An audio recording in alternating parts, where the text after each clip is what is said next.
Buenos días, buenas tardes, según estéis viendo el programa. Eh, Hoy llegamos al final de la primera parte del libro de los Hechos de los Apóstoles. Comienzo leyendo el texto bíblico. Por aquel tiempo, el rey Herodes decidió arrestar a algunos miembros de la iglesia para maltratarlos. Hizo pasar a cuchillo a Santiago, hermano de Juan. Al ver que esto agradaba a los judíos, decidió detener también a Pedro. Eran los días de los ácimos. Después de prenderlo, lo metió en la cárcel, entregándolo a la custodia de 4 piquetes de 4 soldados cada uno. Tenía la intención de presentarlo al pueblo pasadas las fiestas de Pascua. Mientras Pedro estaba en la cárcel, bien custodiado, la iglesia oraba insistentemente por él. Bien, este trozo que acabamos de leer y lo que vamos a comentar hoy, que es el capítulo, fundamentalmente el capítulo 12 de los Hechos de los Apóstoles, nos va a hablar de la persecución de la iglesia en Jerusalén. Y se integra en un conjunto más amplio que el que hemos venido viendo. Empezaba esta sección con la conversión de Pablo y luego unos milagros de Pedro. Ambas cosas conducían al bautizo de Cornelio como parte central de la sección y uno de los hitos importantes del libro de los Hechos de los Apóstoles. La conversión de Cornelio indica que la iglesia está abierta también a los gentiles. Y eso fue algo absolutamente decisivo. Después hemos visto que, antes de eso hemos visto también en esos milagros como Pedro curaba a un paralítico, resucitaba a Tabita, aquella mujer buena que hacía tantos favores a la gente. Y en la última clase hemos hablado de la iglesia de Antioquía. Hoy vamos a ver por qué ya Jerusalén se queda al margen y empieza a tener la iglesia el centro, no ya en Jerusalén, sino en los judíos. Podemos decir que así en toda esta parte se ha dado el paso desde Jerusalén hasta Antioquía y el abandono definitivo de Jerusalén como centro de la iglesia. Por tanto, fijaros, después de insistir en la unidad de la iglesia, hablándonos de la iglesia de Antioquía, que está en comunión con la iglesia de Jerusalén, el autor de Hechos explica por qué Pedro no se queda al frente de la comunidad de Jerusalén. La comunidad de Jerusalén toma un rumbo que no acaba de ser el correcto cuando se muestra muy cerrada a la aceptación de los gentiles, tanto que Pedro tendrá que irse de la ciudad. Y se deja también claro cuál es el final de los que persiguen a la iglesia. Eso es la parte final del capítulo 12, cuando se nos cuenta la muerte terrible y asquerosa por la forma de presentarla, ¿no?, de Herodes Agripa I. De esa manera se cumple también una de las finalidades del libro, que es mostrar que Dios protege a su iglesia y que la persecución de la iglesia no solamente no tiene fundamentos legales, sino que es peligrosa para el perseguidor.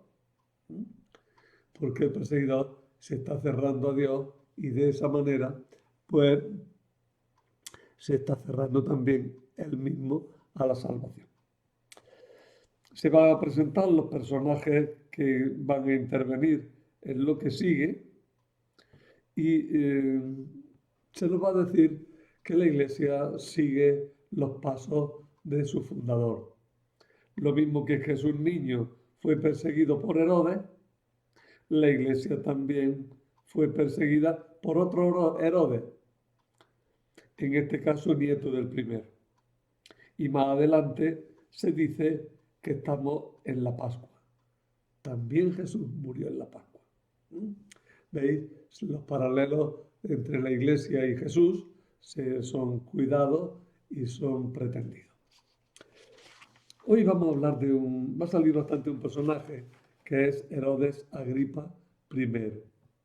¿Quién es este señor?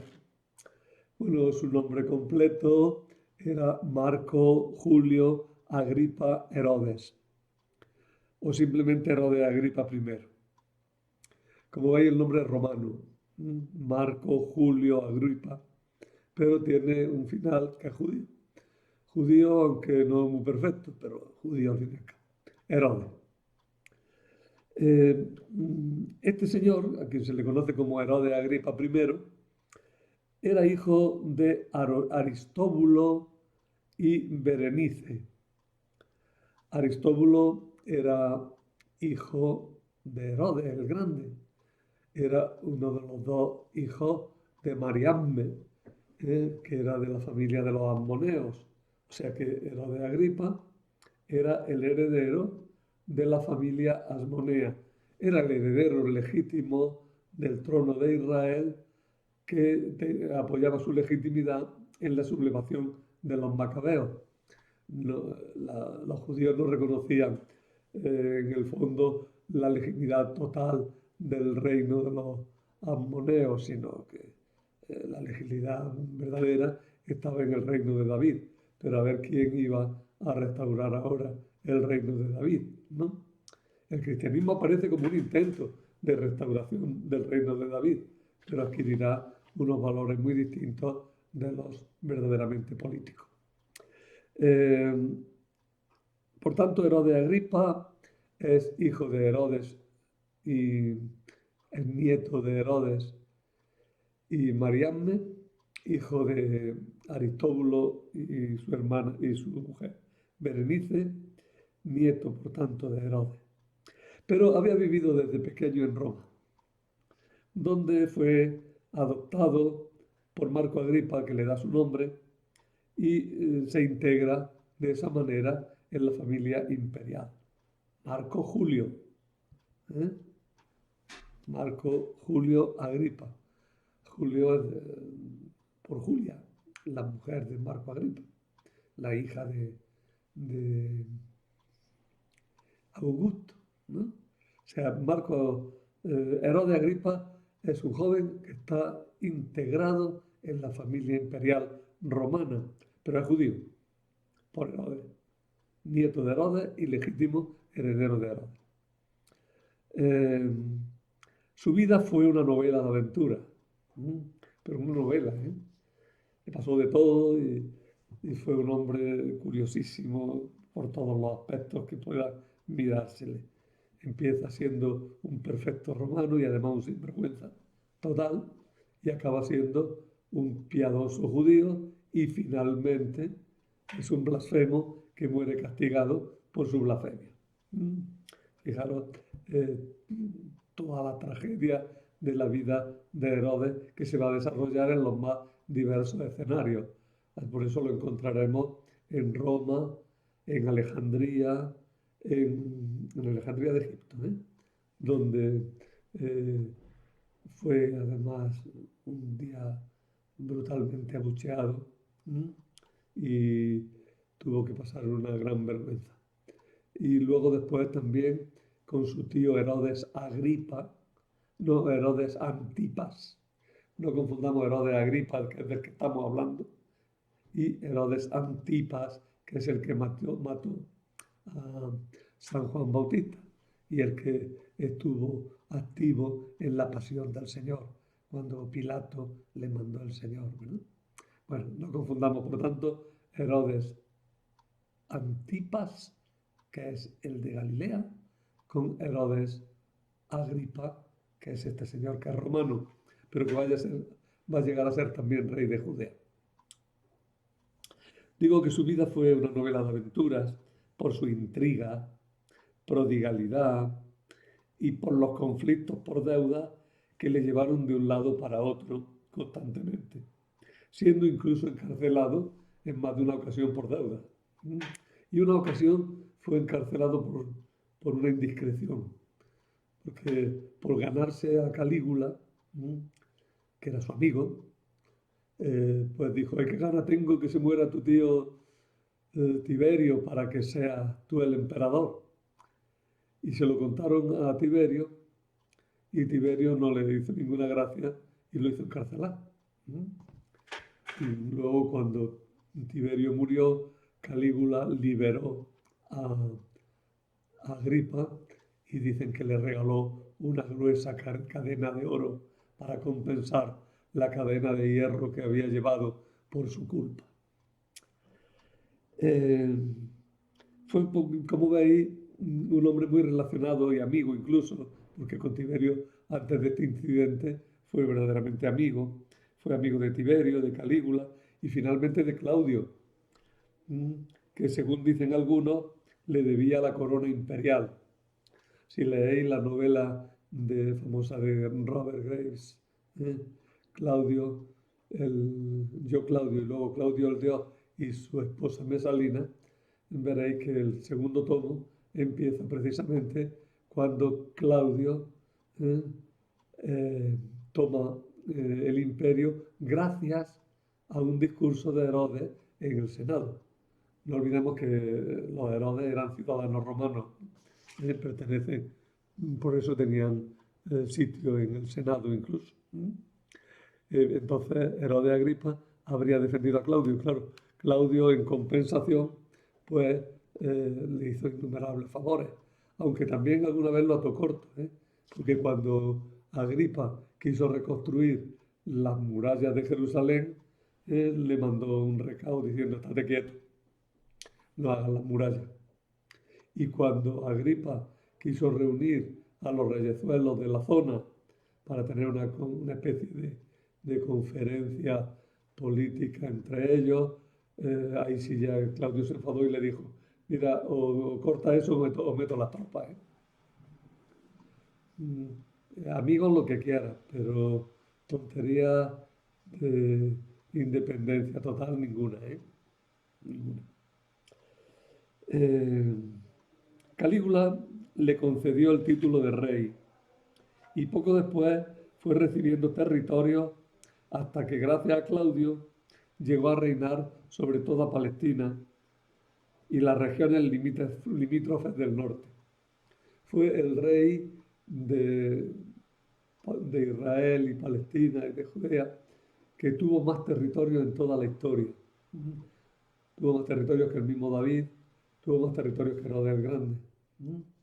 Fue el rey que más territorio controló de la zona. Estableció su capital en Jerusalén, llevándosela desde Cesarea. Sabéis que los romanos habían establecido la capital en la ciudad que fundó Herodes, en Cesarea, que está en la costa. Pues bien, Herodes traslada de nuevo la capital a Jerusalén y se comportó como un judío piadoso. Siempre que leo algo de toda esta piedad del rey Agripa, primero me acuerdo de aquel verso de Machado, ¿no? Aquel trueno vestido de nazareno. Aquel trueno vestido de nazareno. Pues sí, Herodes Agripa piadoso, respetuoso con la ley judía, resulta pues, como poco sorprendente, pero así fue. Y además quiso ganarse el favor de la élite judía y por eso persiguió a los primeros cristianos. Persiguió a los cristianos, digo, y mandó ejecutar a Santiago Cebedeo, que así resultó ser el primer apóstol que murió mártir. No es el primer mártir cristiano. Recordáis que en los Hechos de los Apóstoles mismos hablan de Esteban como el primer mártir cristiano. Pues, pero de entre los apóstoles, el primer apóstol que muere mártir es Santiago. Santiago el Cebedeo, el de Santiago de Compostela. Ahora una alusión a eso. Y además, como vemos en este capítulo, hizo encarcelar a Pedro porque también quería ejecutarlo. Lo que pasó también fue que Agripa, que se las prometía muy felices, al final resulta que reinó solo 3 años, porque repentinamente en una fiesta que se celebraba en la torre de Estratón, o sea, en Cesarea, se dejó llevar por las aclamaciones de la gente y se presentó como un dios, rompiendo con toda su piedad judía, ¿no? Y tanto Josefo como los Hechos de los Apóstoles nos dicen que enfermó rápidamente y que en el curso de 5 días se murió. Algo intestinal parece que fue la causa de su muerte. Bien, este señor, este Herodes Agripa, que por otra parte fue el padre de otros 2 personajes de los que hablaremos después, de Herodes Agripa II y de su hermana Berenice. Berenice es un nombre muy propio de la familia de Herodes, ¿eh? Y entonces Agripa a su hijo, a uno le puso Herodes de nuevo, Herodes Agripa II, y a la hija le puso Berenice. De Berenice ya os diré alguna cosita, ¿no? Berenice es uno de esos personajes que a mí siempre me han llamado la atención. Y además es uno de los personajes que dieron lugar a historias de amores famosas en la historia. Estuvo muy enamorada de Tito, del emperador Tito. Pero ya hablaremos de eso. Un apunte final nada más. Insisto, fijaros como toda esta familia es una familia romana y además integrada de alguna manera en la familia imperial romana, con los Julio Claudio. Bien, pasamos a nuestro tema, que me he salido. Herodes Agripa, como he dicho, fue rey de Judea por voluntad de su amigo el emperador Claudio, desde el año 41 al 44, en el que murió inesperadamente. La persecución de Agripa contra la iglesia de Jerusalén indica que la iglesia, ya era vista como un grupo disidente del judaísmo y que además era peligroso para el judaísmo. En la primera persecución, cuando murió Esteban, se persiguió solo al sector helenista, pero no se molestó a los apóstoles que quedaron en Jerusalén, como recordáis de los capítulos 7 y 8, ¿no? Pues 6, 7 y 8. Pero en aquella persecución se persiguió solamente a los helenistas. Ahora ya se persigue también a los apóstoles. Y por eso murió mártir el primero de los apóstoles, que fue Santiago Cebedeo. Santiago, uno de los 12, el hermano de Juan, uno de los hijos de Cebedeo, pescadores del lago de Galilea, el que, según la tradición, predicó en España y su sepulcro se encuentra en Santiago de Compostela. Pero en los Hechos de los Apóstoles no se tiene en cuenta nada de que Santiago saliera de Jerusalén y fuera a predicar a otros lugares. Por tanto, la predicación de Santiago en España no tiene apoyo en la Sagrada Escritura, ninguno, ¿eh? Y lo de la tumba es otro problema muy, muy distinto que no nos afecta ahora. Según la tradición, trajeron el cuerpo desde Palestina hasta el fin hasta el confín de la tierra, hasta Finisterre, hasta allí a Galicia, ¿no? Donde fue sepultado, digo ya según la tradición, pero eso no tiene ningún apoyo en la Sagrada Escritura. No profundizamos más en el tema.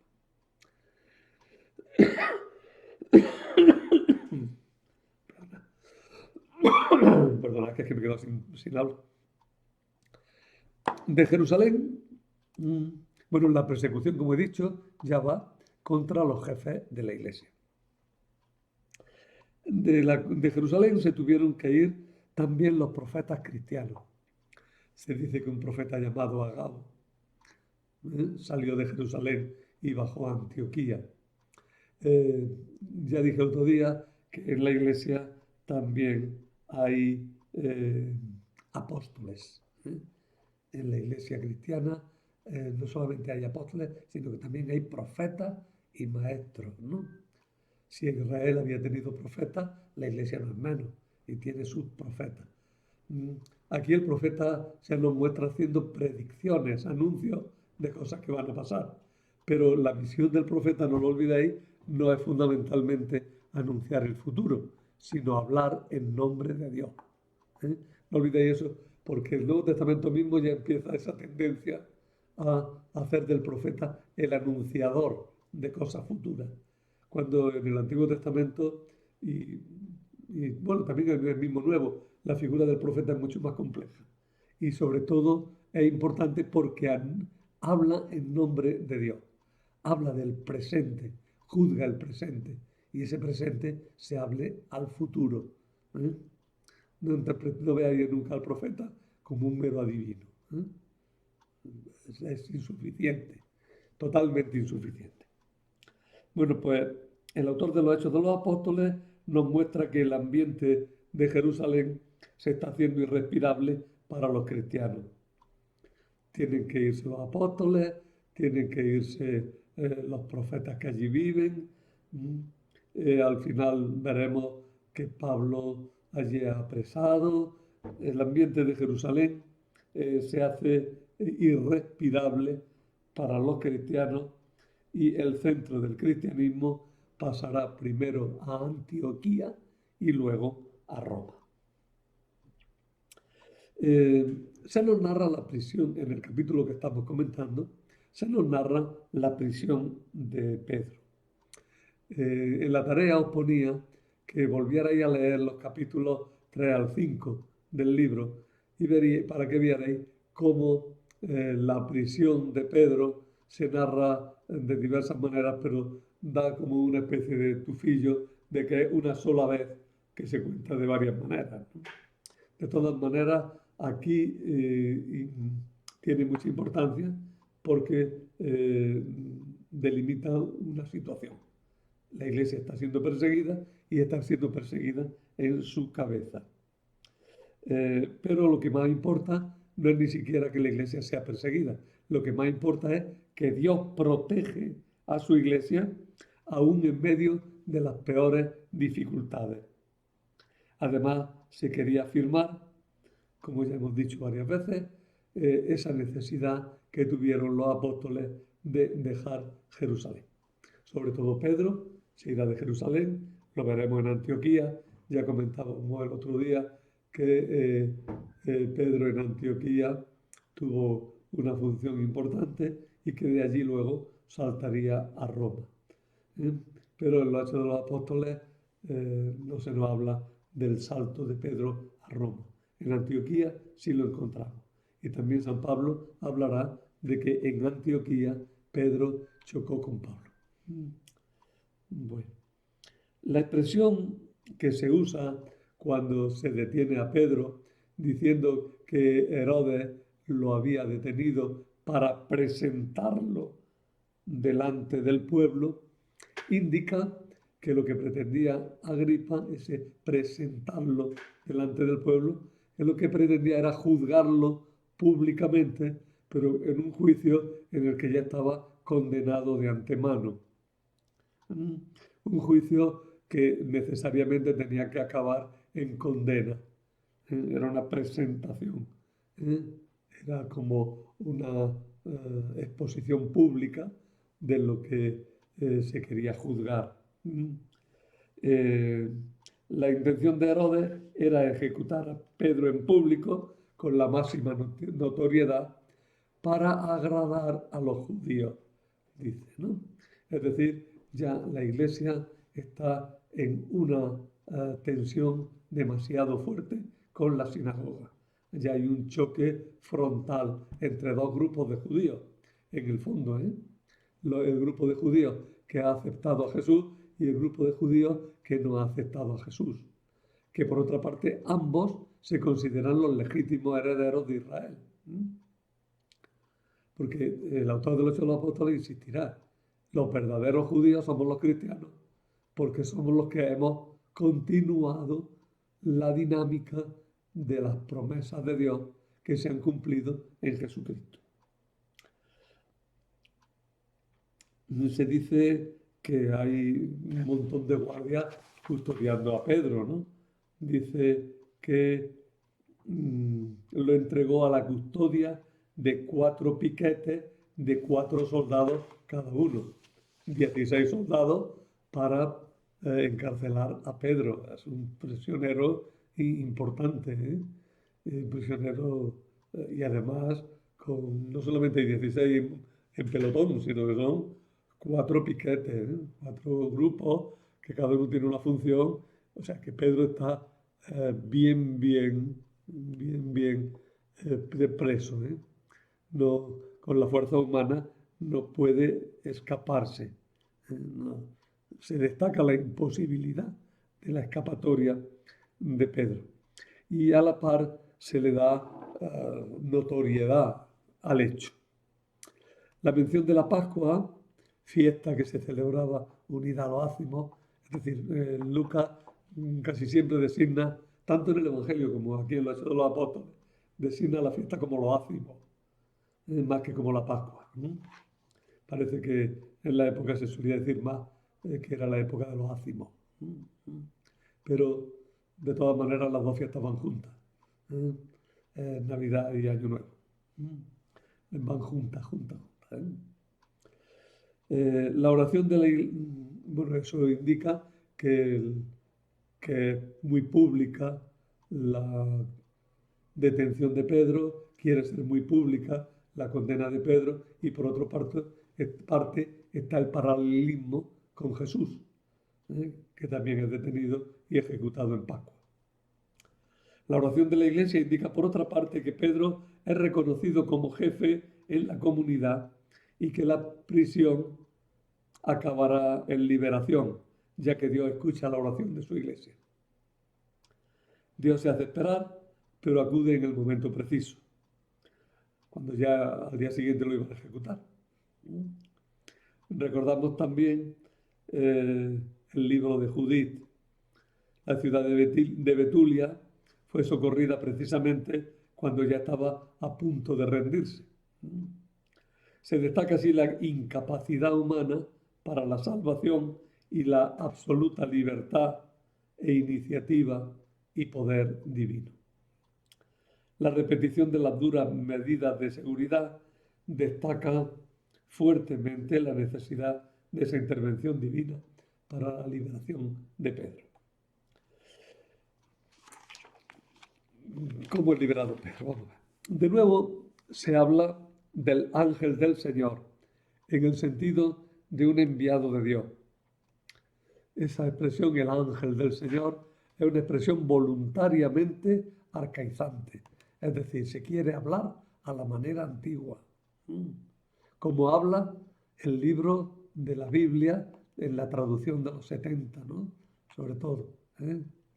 O ángelos Kyriou. El ángel del Señor.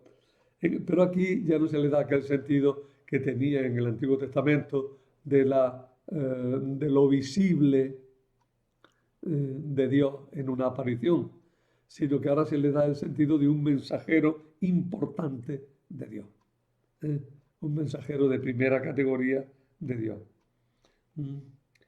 Los abundantes detalles narrativos refuerzan la idea de que, aunque parecía inverosímil y Pedro estaba incluso creyendo que soñaba, lo que estaba aconteciendo era real. ¿eh? Parece un cuento, parece muy...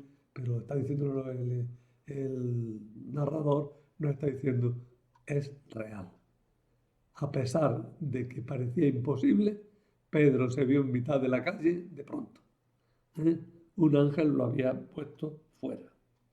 Algunos autores destacan las semejanzas de esta liberación con la de los hebreos prisioneros en Egipto. La última frase de Pedro, ahora sé realmente que el Señor ha enviado a su ángel para librarme de las manos de Herodes y de toda la expectación de los judíos, es quizá ambigua. Los judíos no lo ejecutarán. Esa era la expectación inmediata de los judíos. Pero Pedro personalmente pierde ya la esperanza que tenían los judíos, que era la de que viniera el Mesías. La pierde porque ya ha venido. ¿eh? Pedro sabe que ya no tiene que seguir esperando la venida del Mesías, sino que sabe que el Mesías ha llegado ya. Pedro sabe que está libre, pero también sabe que está perseguido y por eso se presenta a la comunidad cristiana de Jerusalén para que dé gracias por su liberación.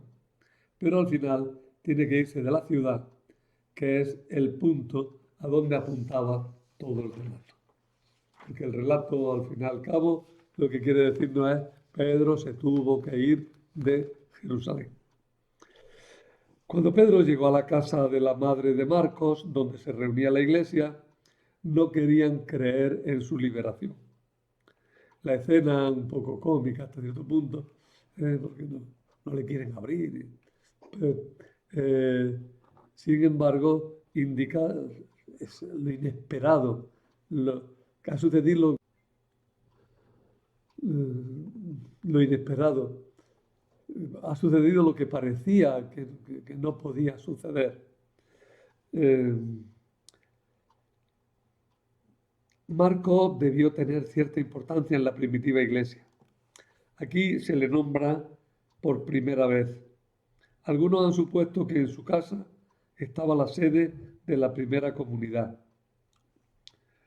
No veo razón para esta afirmación, sino la tendencia de las tradiciones a acumular los acontecimientos en los mismos lugares. Marcos tendrá unas relaciones difíciles con Pablo en el resto del relato. Lo veremos enseguida. Enseguida quiero decir, en las clases próximas.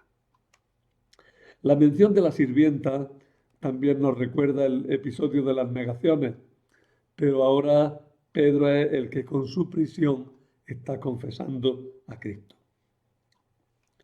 Aparece aquí también el otro personaje, otro Santiago. Santiago al que San Pablo designará como el hermano del Señor. Que por cierto, como se habla mucho de Santiago, el hermano del Señor, ya hace unos años. Un día yo creí que, no sé, tenía la idea de que salía esa expresión en más lugares de la Sagrada Escritura. No sale nada más que una vez. Lo dice nada más que una vez San Pablo. Pero vamos, define bien a un personaje que conocemos, y que es histórico. Pedro no va a casa de Santiago porque es peligroso para su seguridad y dada la importancia que este Santiago tenía para la iglesia de Jerusalén. Sin embargo, el mandarle recado a él personalmente indica que Pedro lo reconoce como el nuevo jefe de la comunidad de Jerusalén, porque ya con un papel secundario es el que se queda al cargo con la ciudad. Al irse los apóstoles, la ciudad ya tiene una organización eclesial propia. Al final del relato se destaca que Pedro se va de Jerusalén. El centro de la iglesia con Pedro se traslada a otro lugar. Todavía veremos a Pedro una vez en Jerusalén en el capítulo 15, con motivo del llamado Concilio de Jerusalén. pero ahí ya Pedro da esa impresión de que va allí. Ya no está allí, ya no es una circunstancia, un incidente, una cosa accidental. Ya Pedro está desplazado de la comunidad. Y después de lo del capítulo 15, Pedro desaparece totalmente de la obra. Ha cumplido en la obra su misión. El relato de la persecución de Herodes es corto, pero tiene dos escenas distintas. La primera es cómo él se presenta todo lujoso, con un vestido plateado y entre las aclamaciones exageradas del público que lo aclama como un dios, y él no rechaza esa aclamación. Esa es la primera parte de la escena. Y la segunda, que es su muerte con la muerte del impío, ¿no? Como se había definido también la muerte de Herodes, que también se precipitó y se reventó, ¿no? El presentar la muerte como algo que da asco, ¿eh? Hace que el personaje dé asco, ¿eh? Y es un personaje entonces que pasa de la mayor gloria humana al mayor vilipendio incluso humano también, ¿no? El perseguidor que se creía con capacidad para perseguir a la iglesia de Dios acaba hecho una piltrafa, ¿eh? Con una enfermedad repugnante, ¿eh? Para todo. Eh, por tanto, es notable que el último relato de la primera parte del libro lleve esta intención. Una de las finalidades, ya lo hemos dicho, del libro es la de defender a los cristianos. Los Hechos de los Apóstoles quieren defender a los cristianos en la persecución. Y esta defensa se va a hacer en todo el libro, principalmente en el plano jurídico. En esta primera parte, ahora insisto, ya hemos visto que es una defensa frente a los judíos, en el sentido de que los judíos no podrán decir nunca que hayan hecho un juicio verdaderamente equilibrado y legal contra los cristianos, dando sentencia contra ellos. Los juicios iniciados siempre acaban en el linchamiento. Vuelvo sobre ello después. Esta defensa se hace en el plano jurídico. Nunca los jueces dan sentencias verdaderas contra los cristianos. Y además se llama la atención a los perseguidores de que no se opongan a Dios, porque oponerse a Dios trae malas consecuencias. La muerte de los guardias, en el verso 19, puede parecernos injusta, qué culpa tenían los pobres muchachos, ¿no? Pero se engloba en la idea de que Dios defiende a su iglesia y castiga a los que luchan contra ella. De hecho, era inevitable, porque si Pedro escapaba de la cárcel, los guardias tenían que sufrir la pena que esperaba el reo, la muerte. Eso se repite bastantes veces. Y es un tema fijo en la antigüedad. El guardián sufre la muerte del reo, la suerte del reo que se escapa.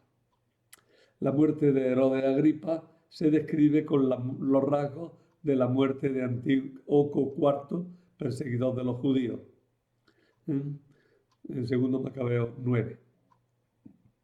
También en Judith y en 1 Macabeos los perseguidores acaban mal. Es notable que se cuentan cosas que nada importan directamente para nuestra historia, pero indirectamente sí. El autor se hace eco de un relato que con notables diferencias está también recogido por Flavio Josefo en las Antigüedades Judías. Para que lo quiera buscar, Antigüedades 19:8. El relato pretende mostrar que la soberbia desmedida conduce al fracaso más total. Pero aquí el relato se pone para que se vea la suerte que aguarda al perseguidor. Soy iterativo, pero de esa manera creo que se nos quedan mejor las cosas. El relato del capítulo 12 acaba con un sumario final que concluye la primera parte del libro. Todo sucede para bien de la Iglesia, hasta la persecución. Ya lo había dicho en 6:7, cuando dice que los prófugos de Jerusalén en la persecución fueron predicando a Jesús por donde iban. Es la famosa frase de Tertuliano, creo, que dice que la sangre de los mártires es semilla de cristianos. Los versos finales cierran la primera parte del libro, devolviendo a Pablo y a Bernabé a Antioquía, acompañados de Marcos.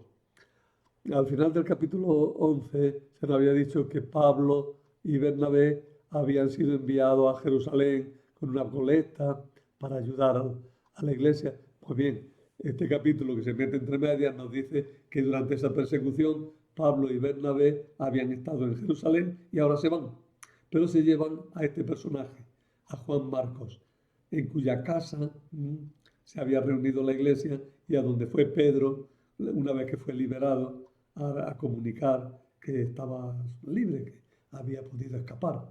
Bien, pues este Juan Marcos, que debió tener una importancia grande en la comunidad y al que luego se le atribuye el relato del segundo evangelio, pues ya digo que es un personaje que tuvo importancia. De esa manera se ha presentado a los personajes que van a ser los protagonistas de la sección siguiente, con la que empieza la segunda parte del libro.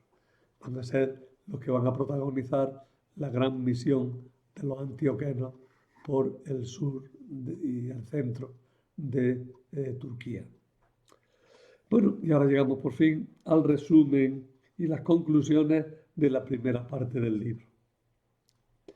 Que es prácticamente un listado lo que voy a dar, un listado de ideas repitiendo hasta la saciedad lo que ya hemos visto, pero pretendo con ello que el libro lo integremos en nuestra cabeza. Bueno, ¿qué es lo que se nos está diciendo? La Iglesia es el nuevo pueblo de Dios, fundado sobre la enseñanza de Jesucristo, que ha cumplido las promesas de Dios a Israel. La gran afirmación, ¿eh? La Iglesia, continuidad con el judaísmo a través de Jesucristo, que es el que ha cumplido las promesas de Dios a su pueblo. Jesús ha enviado a sus discípulos a predicar a Judea, a Samaria y hasta el confín del mundo. Seréis mis testigos, dice justo al empezar, en Judea, Samaria y hasta el confín del mundo. Pero además es que la Iglesia tiene 12 apóstoles, como Israel tuvo 12 patriarcas. Aquello fue el relato de la elección de Matías. La Iglesia no ha empezado coja, no ha empezado en falta, ¿no? Ha empezado en plena. Porque si Judas falló, si Judas dejó su puesto, ahora Dios suple y pone a Matías para que la Iglesia tenga los 12 testigos privilegiados, los 12 patriarcas del nuevo pueblo, los 12 jueces del juicio final, que se produce por la predicación, por el anuncio del mensaje de Cristo. Jesús está presente por el Espíritu Santo, que ha dado origen a un mundo nuevo y que provoca el juicio del mundo, como digo, por la predicación. Por eso, justo al principio, inmediatamente ya se han elegido los 12 apóstoles y Jesús ya ha subido al cielo, vuelve, pero ahora vuelve como dándonos su espíritu, a través del espíritu. La vuelta de Jesús se da en el espíritu. La vida de la comunidad de Jerusalén muestra que está en continuidad con Israel. Los cristianos son el verdadero Israel. La crisis en la iglesia la provoca el grupo de Esteban, una crisis que, aunque produce persecución, se muestra fecunda, pues los prófugos de Jerusalén van fundando comunidades. Todas las persecuciones acaban en crecimiento de la Iglesia. Ninguna persecución ha tenido apoyo legal. Hasta el fariseo Gamaliel, que era un jurista importante, se opuso a la predicación, no, a la persecución. No los persigáis. Si no son de Dios, se acabarán pronto. Se acabarán solos, dice Gamaliel a los judíos. La apertura a los grupos marginales, primero a los samaritanos, luego a los judíos imposibilitados de entrar en Israel por ser tullidos o por ser eunucos. Esa apertura la hace Felipe, pero ya incluso en el caso de Felipe, la aprobación de la actuación la dará Pedro. Porque Pedro toma toda la iniciativa importante de la primera parte del libro. En la segunda parte del libro, salvo esa aparición como un relámpago, ¿no? En el capítulo 15 nos cuenta en este sentido, ¿no? Pedro es un personaje, el personaje de la primera parte del libro, que va a preparar el camino para el personaje de la segunda parte del libro, que es Pablo. Pues bien, Pedro toma toda la iniciativa importante en la primera parte del libro de los Hechos de los Apóstoles. Y eso nos indica que en la primera iglesia Pedro tuvo ya un papel muy destacado y fue venerado de una forma muy destacada. La conversión de Pablo mostró el camino, mostró que se preparaba el terreno para una expansión mayor del Evangelio. Pablo, perseguidor. Ahí el tema de la persecución, que es constante. Pablo, perseguidor, pasa a ser predicador. La persecución va a ser ocasión de salvación. Va a ser ocasión de expansión. Pues la conversión de Pablo prepara el terreno para una expansión mayor del Evangelio. Esa expansión contribuye a la predicación a los gentiles, que es posible jurídicamente porque Pedro ha recibido el mandato de aceptar a Cornelio sin circuncidar en la iglesia. La conversión de Cornelio es absolutamente fundamental en esta primera parte del libro. Es la que abre la posibilidad de que gentiles que no practican la ley judía y judíos convivan unidos en una única iglesia, la iglesia de Cristo, que está abierta incluso a los no circuncidados. Cristo ha superado la ley. La iglesia de Jerusalén no se opuso a la inclusión de los gentiles en la iglesia. Le dio la razón a Pedro. Juzgan a Pedro, pero le dan la razón a Pedro. O sea, el libro de los Hechos de los Apóstoles dice, oye, que os están diciendo que la iglesia de Jerusalén se niega a que los gentiles entren en la iglesia. Pues mirad, la iglesia de Jerusalén apoyó a Pedro cuando Pedro bautizó a Cornelio.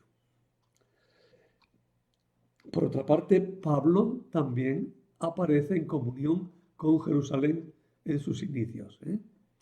Primero Pablo, incluso como judío, había estudiado en Jerusalén, pero luego como cristiano recién convertido se nos dice que baja a Jerusalén y luego después con Bernabé baja de nuevo a Jerusalén y lo veremos todavía bajar a Jerusalén luego en el capítulo 15, y luego al final del libro, claro.